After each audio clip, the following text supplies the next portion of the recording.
ኤፍራታ ልብስሽ እኮ ተበላሽቷል አላየሽውም? ኤፍራታ አልሄድም ዛሬም እናንተ ሄዱ እሺ።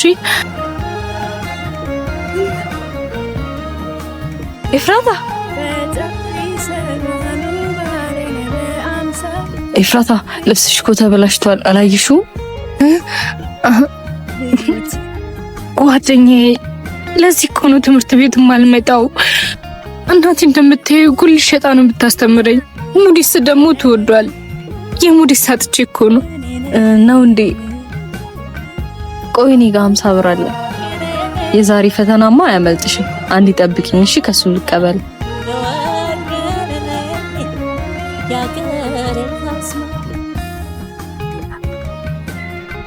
ይሄው ይፋ ግዢና እንሂድ እሺ።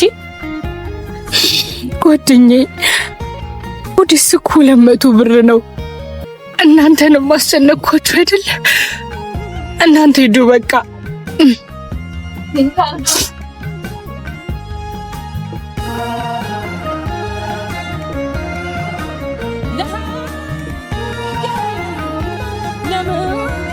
ና እንሂድ በቃ።